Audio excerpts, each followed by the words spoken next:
जय हिंद दोस्तों, welcome to back my YouTube channel. कैसे हैं आप सब? आई होप सभी अच्छे होंगे। आज इस वीडियो में हम मूल अधिकार के बारे में पढ़ेंगे। इससे पहले मैं आर्टिकल संविधान के भाग 1 और भाग 2 बता चुका हूं। भाग 3 आप पढ़ते हैं।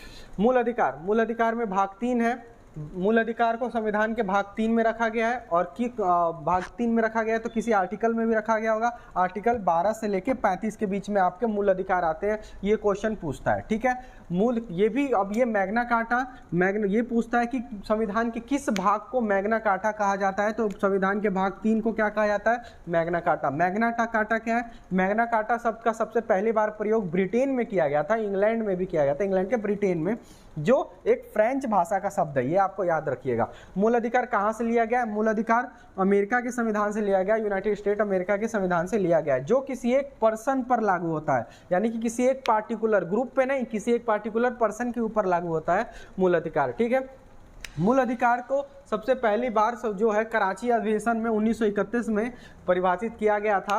कैसे कि 1931 का जो कराची अधिवेशन था, जिसकी अध्यक्षता की थी हमारे लौह पुरुष सरदार वल्लभ भाई पटेल ने, जिसमें कहा गया था कि जितने भी हिंसा से जो बाहर कैदी हैं, यानी कि जो हिंसा में लिप्त नहीं थे, जो राजनीतिक कैदी है, जो आंदोलन कर रहे थे, उनको अंग्रेजी सरकार क्या करे, ब्रिटिश गवर्नमेंट उनको रिहाई करे, उनको छोड़ा जाए। उसी वजह से क्या हुआ कि बाद में जब हम भगत सिंह, सुखदेव, राजगुरु को फांसी दी गई तो काफ़ी विवाद हुआ था। उसके बाद इसी अधिवेशन में कहा गया था कि जितने भी भारतीय नागरिक हैं उनको कानून के समक्ष समानता दी जाए, कोई भी उनके साथ जाति, धर्म, लिंग के आधार पर भेदभाव ना किया जाए और उनके अधिकार उनको दिए जाए, कहीं भी आने जाने की स्वतंत्रता दी जाए।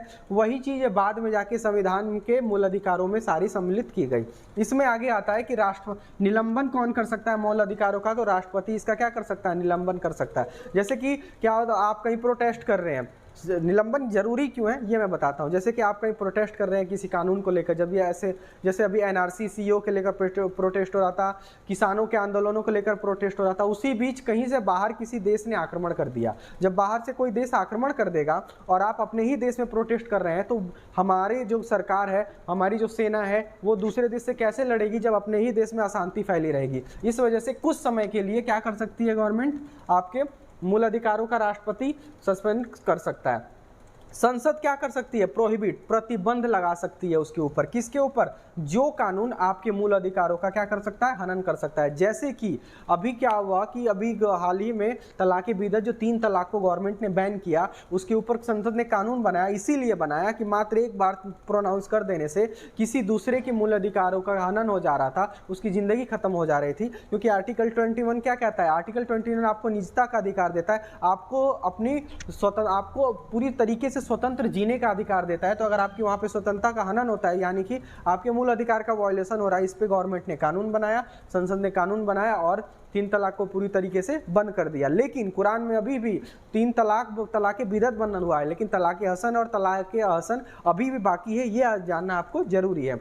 रक्षक कौन? सपोज करिए कि कोई भी गवर्नमेंट आपकी कोई भी सरकारी अथॉरिटी या फिर कहीं भी आपको जाति, लिंग, धर्म के आधार पर भेदभाव किया जा रहा है, तो आप सुप्रीम कोर्ट या हाई कोर्ट में अप्रोच कर सकते हैं। इजीली आप आर्टिकल 32 के तहत सुप्रीम कोर्ट में जा सकते हैं और आर्टिकल 226 के तहत तो आप हाई कोर्ट या सुप्रीम कोर्ट में आपके मूल अधिकारों का कहीं भी वायलेशन होता है तो आप इजीली हाई कोर्ट और सुप्रीम कोर्ट में अप्रोच कर सकते हैं। जैसे कि एक बार क्या हुआ था कि एक औरत अपने मोबाइल में किसी से बात कर रही थी। उसके हस्बैंड ने बोला कि किससे बात कर रहे हो, एक बार हमें दिखाओ। उसने बोला कि मैं क्यों दिखाऊं? उसने पासवर्ड लगा के रख दिया और उसके बाद उसके हस्बैंड से उसके कुछ झगड़े हो गए, तो हस्बैंड जो उसकी वाइफ है चली गई सीधे सुप्रीम कोर्ट में इसी आर्टिकल 32 के तहत कि वहाँ पे मेरा वायलेशन हो रहा है, मुझे अपनी पर्सनल आज़ादी चाहिए। तो ये बात सुप्रीम कोर्ट ने कही थी कि भाई इस वाइफ को पूरा अधिकार है कि वो अपने पर्सनल आज़ादी कहता है अपने मोबाइल में पासवर्ड लगाए और किसी को ना दिखाए। ऐसा भी हो रहा है। कुछ दिनों पहले एक केस आया था कि एक लड़का चला गया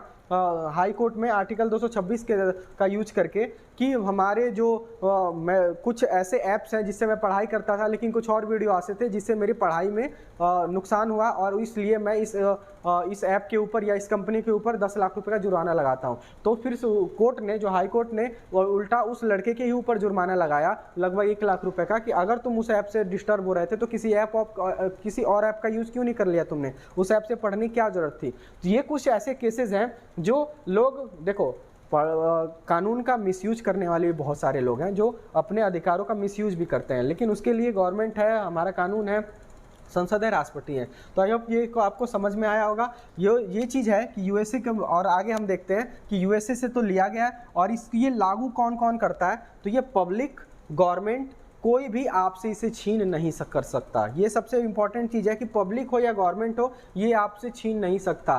कि अगर आप तो हाँ, कुछ परिस्थितियों में जैसे आपने कोई क्राइम कर दिया, आपको जेल हो जाती है, तो वहाँ पे आपसे आपके मूल अधिकारों को छीन लिया जाता है, क्योंकि अब वहाँ पे आप भाई एज ए क्रिमिनल गए हैं, वहाँ पे आप नागरिक तो है लेकिन क्रिमिनल भी है। तो आते हैं आर्टिकल 12 पे, अनुच्छेद, जिसको हिंदी में बोलते हैं अनुच्छेद। आर्टिकल 12 में क्या कहा गया है कि स्टेट, ये आर्टिकल 12 में स्टेट या राज्य की परिभाषा है। देखिए यहाँ पे लिखा है परिभाषा।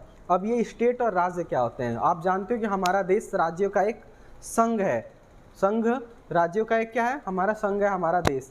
राज्य कितने? 28 स्टेट। आप अब राज्य से माइंड में आपके क्या रहा होगा कि 28 स्टेट हैं, लेकिन वहाँ पे उन स्टेटों की बात नहीं हो रही। हाँ, उन स्टेटों की बात हो रही है।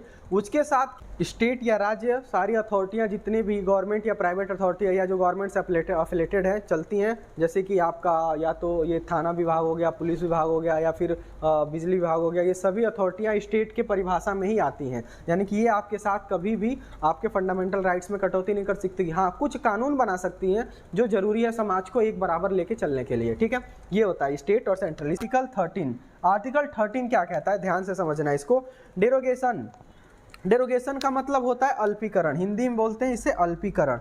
आपके मूल अधिकार, यानी कि आपको मूल अधिकार दिया जाता है, या आपके इसकी परिभाषा सिंपल यही है कि अगर आप अपने मूल अधिकारों का यूज करते हो, बिल्कुल आपको यूज करना भी चाहिए, आपके अधिकार हैं उनको जानने और समझने की बिल्कुल आपके अंदर ये एबिलिटी होनी चाहिए, लेकिन आपके अधिकार वहाँ ख़त्म हो जाते हैं जहाँ किसी दूसरे नागरिक के मूल अधिकार शुरू होते हैं। ये चीज़ें इस आर्टिकल 13 में कही गई है कि जब आपका वहाँ पे अधिकार खत्म होता है जहाँ दूसरे के अधिकार शुरू होते हैं। एग्जाम्पल के तौर पर आपको बोलने का अधिकार है, तो बोलने का अधिकार है तो आप किसी को गाली दे दोगे? बिल्कुल नहीं, आपको गाली देने का अधिकार नहीं है। यानी कि अब वहाँ से उसके अधिकार शुरू हो गए तो वहाँ पर आपके अधिकार खत्म हो गए। आपको घूमने का अधिकार है तो आप किसी के घर में, किसी के बेडरूम में घुस के नहीं देखने लगोगे ना, या फिर आर्मी के कोई कैंप में घुस नहीं जाओगे।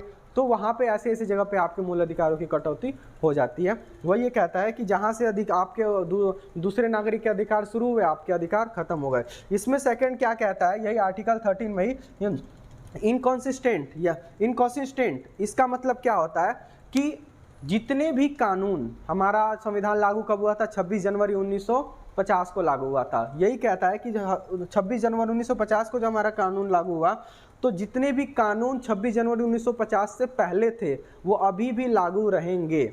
ये आर्टिकल 13 ये बात कहता है। जैसे कि हमारा आईपीसी सीआरपीसी 1860 का है, लेकिन अभी भी चल रहा है, लागू है। वही कह रहा है कि जितने भी कानून आज़ादी से पहले, कानून बनने से पहले, 1950 से पहले बन चुके थे, वो अभी भी लागू रहेंगे, बशर्ते ये शर्त है कि वो कानून हमारे फंडामेंटल राइट्स यानी कि मौलिक अधिकारों का हनन ना करते हो, मौलिक अधिकारों का वायलेशन न करते हो, तभी वो लागू रहेंगे। जैसे कि बहुत बढ़िया एक केस है 1985 का शाहबानो केस, जिसमें शाहबानो केस में उनको तलाक दे दिया गया था, तो 3 तलाक बोल के प्रोनाउंस करके, और लगभग साहबानों की उम्र 60 साल की हो चुकी थी तब उनको तलाक दिया गया था। तो सुप्रीम कोर्ट में उन्होंने अप्रोच किया, तो जितने भी मौलाना थे सभी पहुंच चुके थे कि ये हमारा अपना पर्सनल लॉ बोर्ड है, मुस्लिम पर्सनल लॉ बोर्ड, आप इसमें हस्तक्षेप नहीं कर सकते। तो सुप्रीम कोर्ट ने साफ ये बात कही थी कि आपने संविधान का आर्टिकल 13 नहीं पढ़ा। आर्टिकल 13 में क्या कहता है कि वो कानून तभी तक लागू रहेंगे जब तक वो किसी के मूल अधिकारों का वायलेशन, मूल अधिकारों का हनन न करते हो, यानी कि मूल अधिकार उससे प्रभावित न होते हो, तभी वो लागू रहेंगे। और उसके बाद सुप्रीम कोर्ट ने टिप्पणी कही थी कि आप इस तलाक विधत को बंद करने के लिए संसद को यह आदेश दिया था कि आप इसके ऊपर एक कानून बनाइए, और अभी गवर्नमेंट ने कानून बनाया और तो ट्रिपल तलाक बंद हो गया। इसी के बाद गवर्नमेंट ने यह मुद्दा उठाया था कि यूसीसी यूनियन सिविल कोड भी लागू होना चाहिए, जिससे क्या हो कि देश में सभी के लिए एक कानून हो, हिंदू मुस्लिम सभी एक समान हो। जैसे कि अभी कानून के समक्ष हम सभी समान हैं, लेकिन हम सिर्फ कानूनी तौर पर हम समान हैं, लेकिन हमारे जितने भी निजी, हमारे चाहे तलाक का मैटर हो, चाहे शादी का, ये सभी सबका, हिंदू स्पेशल मैरिज एक्ट हो गया, मुस्लिमों का अपना मुस्लिम पर्सनल लॉ बोर्ड हो गया, सबके अपने। तो उस टाइम बोला था सुप्रीम कोर्ट ने कि UCC लागू होना चाहिए और सभी के लिए एक कानून बनना चाहिए, ताकि आने वाले समय में शाहबानो जैसे केस ना देखने को मिले। तो ये इतनी चीज़ें इस वीडियो काफ़ी लंबी हो जाएगी, आगे की फिर मैं आगे आपको मैंने आर्टिकल 12 और 13 बता दिया, 14 से लेके 18 तक नेक्स्ट वीडियो में हम डिस्कस करेंगे। आई होप कि आपको ये पूरा समझ में आया होगा कि मूल अधिकार क्या है, कब से शुरू हुआ था, कौन कौन इसमें क्या है। और नेक्स्ट वीडियो में हम बात करते हैं आगे की 12 से 14 से लेके 18 तक। जय हिंद, जय भारत।